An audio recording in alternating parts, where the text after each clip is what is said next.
The easiest way to damage tourism is to attack tourists. And you cannot protect everybody. It's impossible.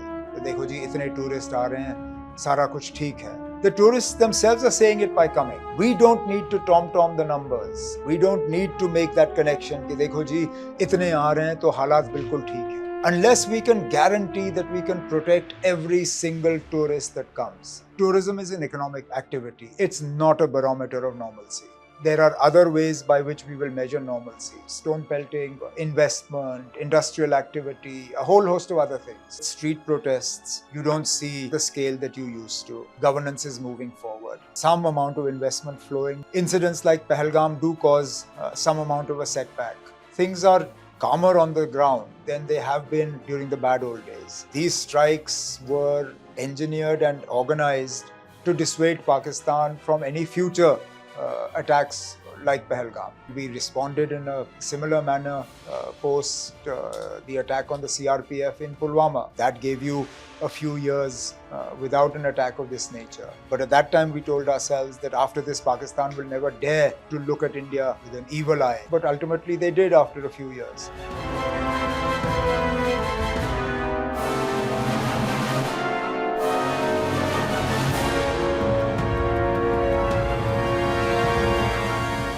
Making time, sir. We've been really wanting you at the Economic Times for a while, but I think it's good that you've had a period in which we've also seen some of your initiatives. It's your second term as Chief Minister, and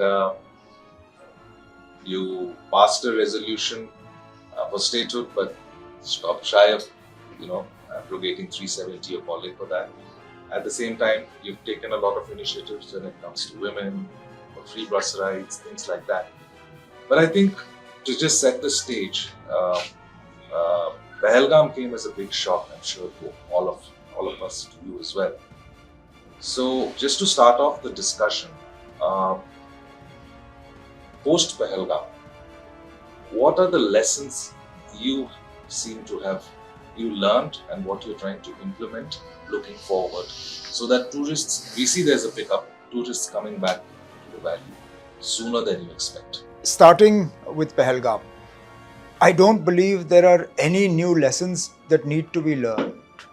Previously learned lessons need to be implemented. And one of the lessons that we had learned from past mistakes was to disconnect tourism from the overall narrative of normalcy in Jammu and Kashmir, to try and make it conflict neutral, to resist the temptation of taking tourist numbers and saying that, look, we have so many tourists coming and therefore the issue of Kashmir has now been settled. And the reason I say this is because in the past, during Ghulam Nabi Azad Sahab's government, he fell sort of prey to exactly that temptation. He saw a good upswing in tourist numbers soon after he became Chief Minister, and then went on this narrative that देखो जी इतने tourists आ रहे हैं, सारा कुछ ठीक है.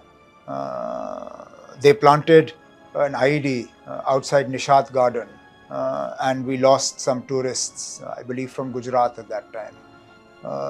So looking at that, the 6 years that I was Chief Minister, we consciously stuck to the line that tourism is an economic activity. It's not a barometer of normalcy.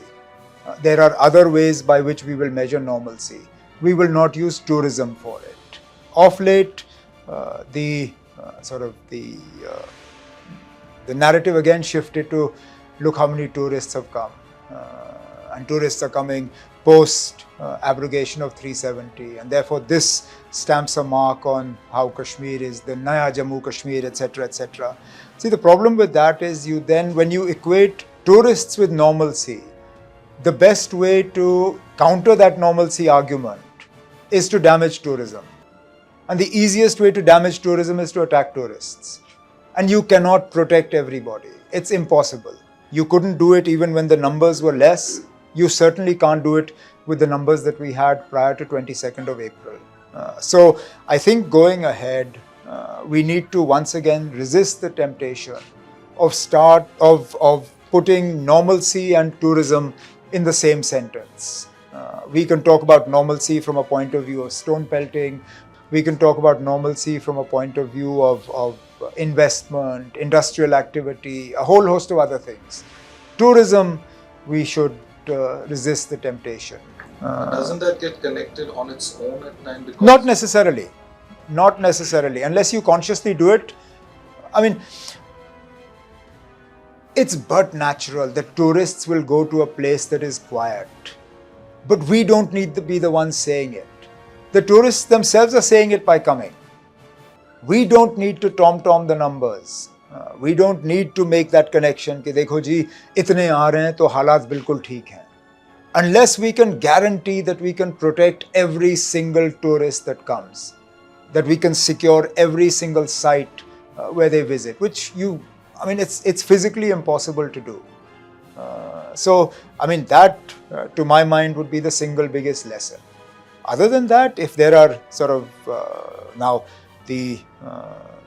I'm sure intelligence agencies and others are looking at what went wrong, if anything, how did this attack happen, were there intelligence inputs that could have been acted upon. So I'm assuming that once they get the answers to those questions, if there are any lessons to be learned, they will be implemented.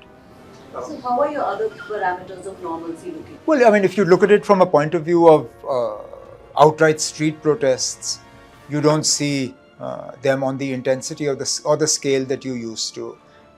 In terms of regular governance, governance is moving forward. In terms of investment, there are inquiries, some amount of investment flowing, not nearly as much as we would like to see. But again, incidents like Pahalgam do cause some amount of a setback because people don't want to invest in areas that they consider unsafe. But generally, things are calmer on the ground than they have been during the bad old days. Sir, I'm Manu Pavi. So after the attack happened, of course, India carried out strikes in Pakistan. How effective do you think these strikes were, and do you think this will have an impact on Look, the effectiveness of these strikes is not a 1 day or a 5 day or a 10-day thing. These strikes were engineered and organized to dissuade Pakistan from any future attacks like Pahalgam. That only time will tell. Similarly, we responded in a similar manner post the attack on the CRPF in Pulwama. That gave you a few years without an attack of this nature. But at that time, we told ourselves that after this, Pakistan will never dare to look at India with an evil eye. But ultimately, they did after a few years. So we'll have to wait and see. In terms of the military targets, what was struck, what wasn't, I'm not privy to those reports. And if you ever get somebody here who is, maybe they'll be able to tell you. I'm Umesh Mishra. I'm a part of Economic Times. So would you think should the public hold responsible for the security? Would you say the NGO's office or would you say your office? I think, no, I'm fine, thanks. It depends what side of the political equation you're sitting on. If you're... From your side of the question. It's not my job to hold somebody responsible or not responsible. It's my job to respond to the situation as it exists. I certainly can't hold myself responsible because I'm not responsible for security and law and order. That said, I'm not sure the reaction would have been as muted if I had been responsible for security and law and order. But then that's where politics comes into play. I think, we are continuously pushing for security, law and order and governance as a whole to be made the responsibility of the elected government. We haven't reached there yet, but that I'm sure is a conversation that we will have as this discussion progresses. Yes, Omar, I'm curious to know what you think about, how long will it take for tourism to come back to normalcy? I don't have an answer for that. I don't have a timeline wherein I can tell you that it will take us X number of months to reach the number of tourists that we had before 22nd April of this year. The fact is that anyway our peak season is now gone. Peak season for us is May, June and part of July because it coincides with school holidays in various parts of the country. So I think in that respect this season is a write-off. We are hopeful that we get an incident-free, completely peaceful Amarnath Yatra. Then we can start looking at the next sort of area that allows us to get some amount of tourism in, which are the puja holidays. Because Bengalis are intrepid travelers, they love moving out at that time. And in the past, we've seen a lot of Bengali traffic into Kashmir around the puja holidays. So if the yatra goes well and we're able to do some amount of marketing in West Bengal centered around the puja travels, that will give us some cushion.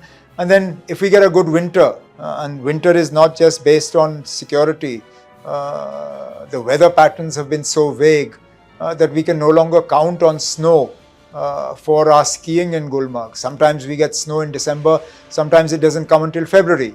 But assuming we get a reasonably good snowfall in the valley, then yeah, we're hopeful that winter will again give us another sort of step towards greater normalcy come next tulip garden time, April and onwards. But that's really how we're looking at it. So you still have about, out of the 44... Sorry, one follow-up question. Sure, yeah.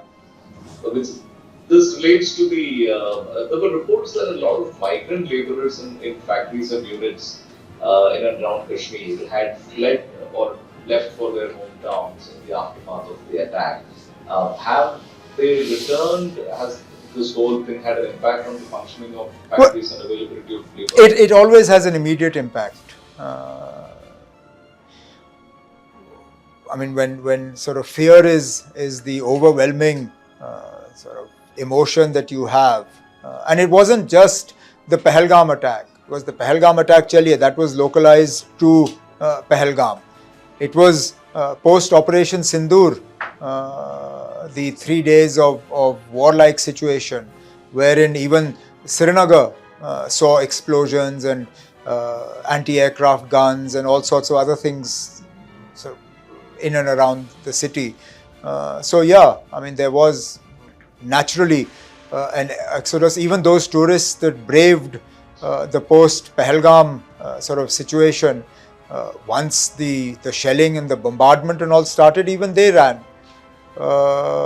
Some labor has started coming back the same way some tourists have started coming back, and I expect the labor will come back faster than the tourists will, but it'll be a process over the next few months.